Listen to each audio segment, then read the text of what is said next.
This is my opinion in support of a no-party system or no-party state. I have realized that no-party state and a one-party state is just the same. The only difference is in the name. The only problem with both one-party state and a no-party state is in the determination of how to get the head of state and how to form a government. You see, in a one-party state or in a no-party state, you vote for the candidate and the party. Now, if people are to vote for no-party state, how do you determine which party will be the ruling party? That is the hard thing. But looking at the county governments in Kenya, it can work. Although we have had very few, they don't even reach 5 governors who have been independent. But then you can see what happened in Meru. I'm sure Governor Kawira Mwangaza did not succeed because she had no strong party to support her. So those things, if we look at them, then we have to come up and say that, come and clean up and come up with a better version. Now, for those of you, especially young people, who are not there during Kenya's one-party state, this is what used to happen. The party was KANU, and so or everybody who campaigned used to campaign as a KANU person. And there was restriction, which I don't think it's tied to one-party state. I think the restrictions come from the president of Kenya, both Jomo Kenyatta and Moi. Because when somebody was campaigning, I remember Moi telling people that they should not campaign and say, I'll do this, I'll do this. You cannot do that. He said, I'll beg the government to do this and this, or in collaboration with the government to do this and this. So that's what used to happen. Now, again, for those of you who may be young and want to know how we used to vote during one-party system, if you are voting from this party or that party today, your symbol is that one of that party. For example, if you are voting on an ODM ticket, there is the ODM sign that is an orange. And if you are voting on Wiper, I don't know why they did not place there a wiper, but they placed there an umbrella. So if you are a candidate of this party or that party, you place there the sign of that party. What of KANU? When KANU was the only one. This is, do you want to tell me that all of you will put there Jogo? No. What used to happen is everybody would have to choose his or her symbol. His or her symbol. And those symbols are the ones that will be used. And nobody is allowed to choose Jogo. That is how it used to be. To me, having lived through that and having lived today, I would say that with a lot of brainstorming, we should go to no party system, except of that up there where I ask of the government, how do we now choose the government? Look at each and every political party. If a political party wins the governorship in such and such an area, you find that the political party headquarters, head office in Nairobi, have a right to summon the governor of that county and tell them that whatever you are doing, is not in tandem with our political party. But when a governor is independent, which political party will have checks and balances, especially if he comes from an area where people voted one way. So I would say that, and then there is the question, sorry about the mixture. Then there is the question of party dictatorship. Party dictatorship. Remember, when you are being elected as a governor, uh, when you are being elected as a governor, you are elected on party policies of a certain party. But you reach somewhere where the party dictates to you things, dictates things to you. Or you reach a place where, because you are voted by, the party approved you and you are voted in by the electorate. Now you'll have to ask yourself, there are times when the interest of the electorate in your county, or if the whole country will now adopt that system, there is a time when the interest of those who voted for you vis-a-vis the interest of the political party that sponsored you are opposite each other.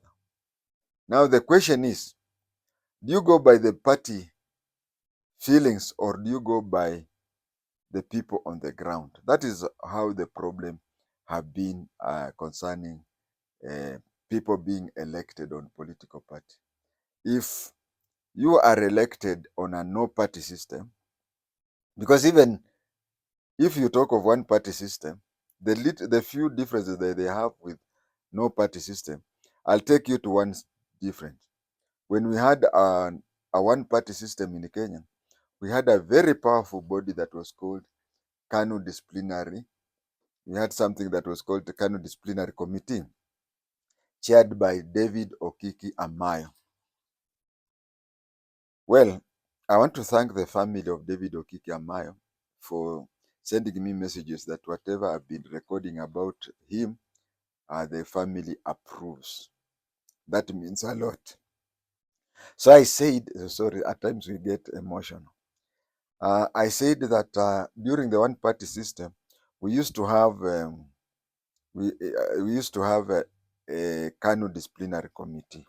So I think it is good to go for a no system, a no party system, because you will not have the Okiki Amayo committee.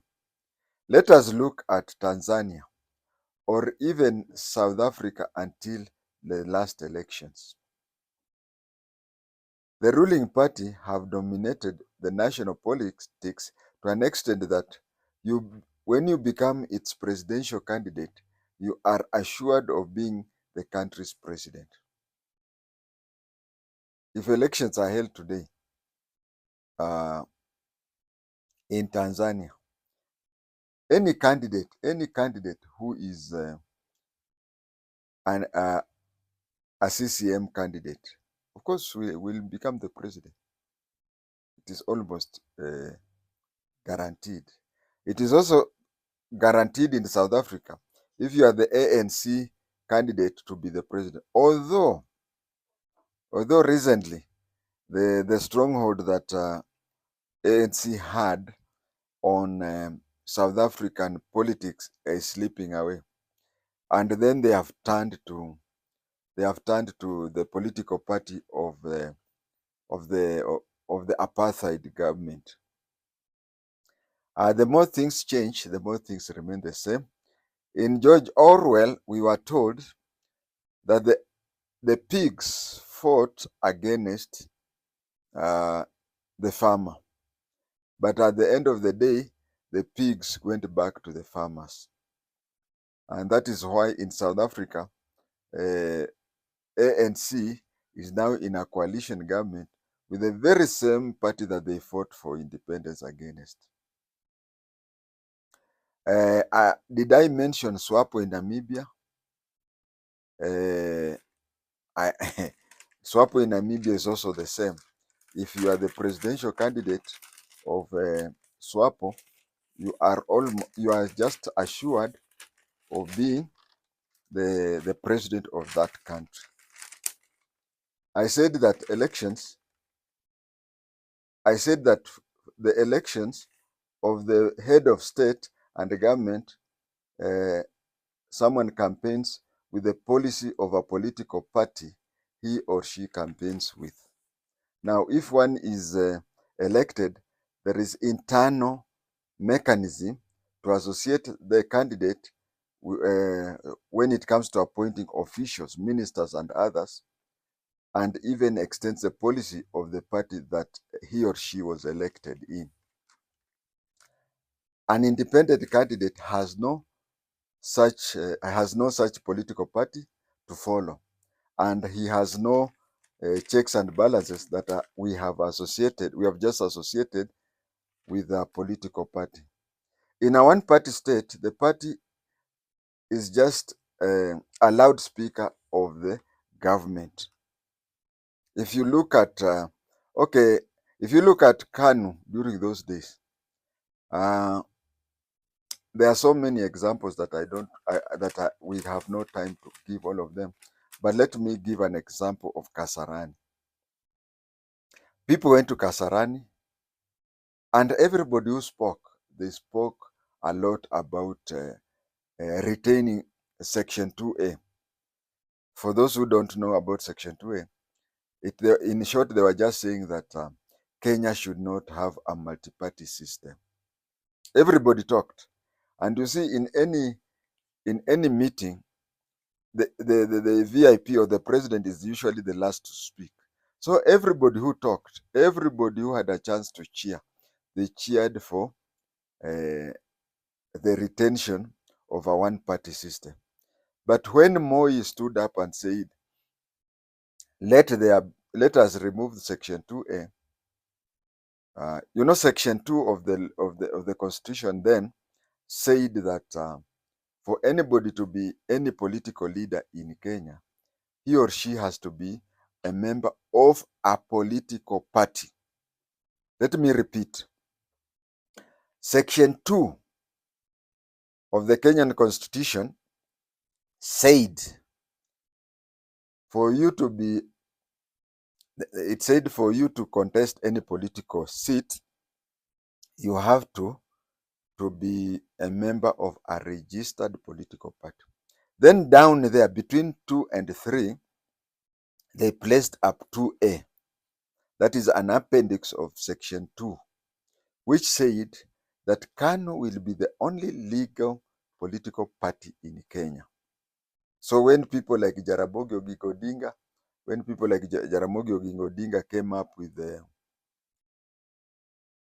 the other parties and they wanted to register them with Salim Damwe and others, I'm forgetting the names, the High Court told them that the Constitution just says in Section 2A that KANU shall be the only political party. So that is why I was saying that when everybody was talking, they were saying the multi-party should not come. Multi-party was unconstitutional, of which they were right. Multi-party was unconstitutional because anything that is not in the Constitution, then it is unconstitutional. But what is in the Constitution was there shall only be one political party called KANU. So any other political party is unconstitutional. So they talked everything in praise of that. Then it came for the time for Moi to speak because he was the president and he was the president of the party and the president of the republic. He said the exact words, if I can remember, that I'm begging you to agree to it, that Section 2A be deleted. So you find that just Section 2 says anybody who wants to contest for an election shall contest on a registered political party. Then you go to Section 3. So that part that says and whatever be removed. And Moi had to flower that statement by saying, kwa unyenyekevu, in my humble presentation. That humbleness started and ended with just that writing. But in reality, there was no humbleness there. But anyway, let us continue. When he completed saying that, he said, let us remove section 2A. The way people cheered, and if you look at the video, the way people cheered was like children being in a auditorium, and then Father Christmas enters with a bag of goodies on. The way the kids cheer and celebrate, and even most of the kids will not even greet the Father Christmas, but they have seen that kind of euphoria is what was happening. That kind of euphoria is what was there, and they changed. So if you may notice something there, you may have noticed that in a one-party system, the political mechanism, the political AGM, the political special general meeting, the political executive committee have and do always overrule the parliament. And you see, the parliament has a constitutional mandate of making laws and whatever. So you find that at Kasarani, the KANU special delegates meeting decided that 2A be removed. So you find that all MPs in the parliament then were members of KANU. So they were just told to rubber stamp that. That is the dangership in having a one-party system as compared to a no-party system. In Kenya, we have leaders who claim that they will work with, or they will deal with people who are like-minded. Yes, they are like-minded, and they only think of one thing. If you look at all the political parties, they are just the same. They think of how to win an election, or if they lose the election, how they are to join the winning team in a post-election agreement. I was looking for a word, but let me place there the word arrangement. They want to win an election, or if they lose, they want to join the winning team through a post-election agreement. If they are in the government, they see nothing wrong with the country. If they are in the opposition, they see nothing right with the country.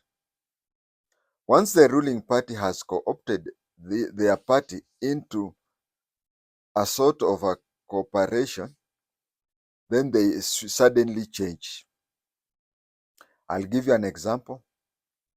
One of the first year of Ruto's election, ODM never saw anything good in the government. Actually, ODM were complaining of the high prices of things. But today, do they even remember that do they really remember that they were complaining about high prices of things? Or maybe the prices of things have gone down.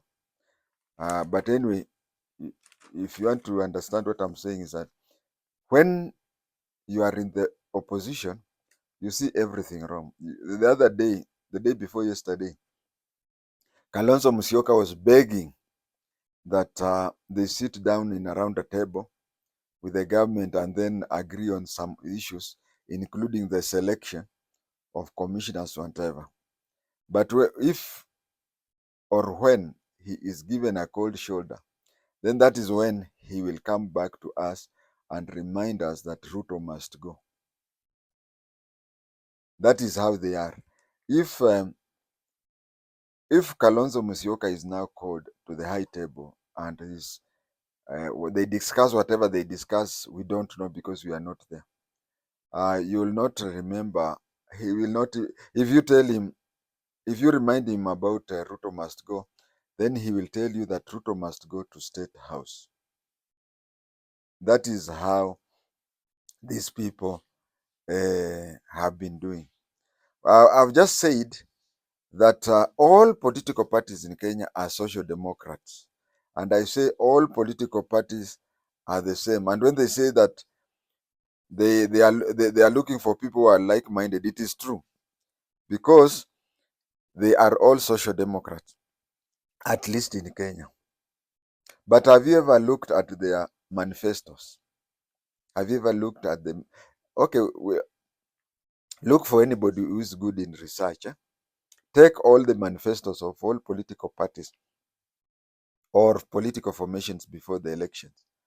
Tell them, read them. They may use different words and whatever, but if you look at the meaning, they are just a photocopy of each other. So when you see Kalonzo, but before him there was Raila.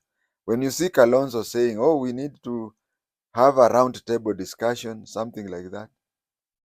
Once he's called in and they are now in agreement, they'll say that they are like-minded because their manifestos are photocopies of each other. Just the place where there is Michael, during our days we used to have typewriters. When you type badly, you are told to repeat it. But nowadays we have you go to a lawyer's place, he has all the agreements of everything. He only removes the name Mike, replaces it with Nicholas. Removes Nicholas, replaces it with Oscar. Removes Oscar, places it Patrick, and so on and so forth. So they are photocopies of each other. That's why you find that the UDA, ODM agreeing that their manifestos were the same. Actually, they were the same. Since in Kenya and Africa by extension, every political party is a social democrat. Thank you.